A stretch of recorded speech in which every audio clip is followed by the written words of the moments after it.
കഴിഞ്ഞ 30 ദിവസങ്ങളിൽ മിഡിൽ ഈസ്റ്റിലെ വ്യാപാരത്തിന്റെ നിയമങ്ങൾ മാറിയിരിക്കുന്നു.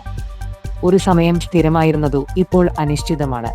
ഇത് വിതരണ ശൃംഖലകൾക്ക് അതിവേഗം അനുയോജ്യമായ മാറ്റങ്ങൾ കാണിക്കാൻ മാറ്റിവെക്കുന്നു. ജബൽ അലി പ്രവർത്തനക്ഷമമായിരിക്കുകയാണ്.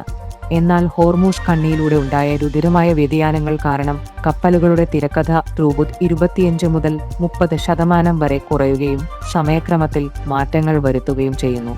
ഹോർമൂസിന് സമീപം തടഞ്ഞു നിൽക്കുന്ന ടാങ്കർ മുക്കി 20% എണ്ണപ്രവാഹങ്ങൾ തടയുന്നു. വീണ്ടും തിരിഞ്ഞുപോയ ഷിപ്മെന്റുകൾ 5 മുതൽ 10 ദിവസങ്ങളും എളുപ്പമായുള്ള പ്രശ്നങ്ങളും ഉണ്ടാക്കുന്നു.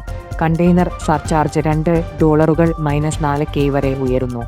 ഇന്ധനവും ഇൻഷുറൻസ് ചെലവുകളും കൂടുകയും പ്രധാന മേഖലകളിൽ എത്തിച്ചേർന്ന ചെലവുകൾ പ്രതികൂലമായി ബാധിക്കുന്നു. കയറ്റുമതിക്കാർ ബുക്കിംഗുകൾ നിർത്തിയിരിക്കുന്നു. ലോഡ് സ്ലോട്ടുകൾ 20 മുതൽ 40% വരെ കുറയുന്നു. UAE കയറ്റുമതികൾക്ക് കൂടുതൽ നീണ്ട സമയങ്ങൾ നേരിടേണ്ടി വരുന്നു. ബഫർ പ്ലാനിങ്ങും ആവശ്യമാകും. സെക്കൻഡറി പോർട്ടുകൾ തിരിഞ്ഞുപോയ ചരക്ക് ഏൽപ്പിക്കുന്നുണ്ട്. പ്രാദേശിക ഇൻവെന്ററി പുനരൂപപ്പെടുത്തുകയും പരമ്പരാഗത ഹബസെൻട്രിക പ്രവർത്തനങ്ങളിൽ റേഞ്ചുകൾ ഉണ്ടാക്കുകയും ചെയ്യുന്നു. ലാൻഡ് ബ്രിഡ്ജ് കൂടാതെ എയർ ഫ്രൈറ്റ് ഉയർന്ന പ്രാധാന്യമുള്ള കയറ്റുമതികൾ ഉറപ്പാക്കുന്നു. ഒറ്റപാദമാരായ സമുദ്രം ആശ്രയിക്കുന്നതിനായി ഭക്ഷണം, മരുന്ന്, മറ്റ് പ്രധാന സാധനങ്ങൾ മുൻഗണന നൽകി.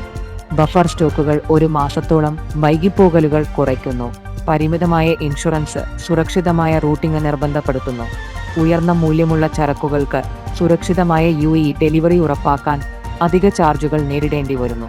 മാസാന്തത്തിലെ വിതരണ ശൃംഖല അപ്ഡേറ്റ്, ലോജിസ്റ്റിക്സ് വികസനങ്ങൾ, റൂട്ടിംഗ് മാറ്റങ്ങൾ, ആഗോള വ്യാപാര ചലനങ്ങൾ പിന്തുടരുന്നു.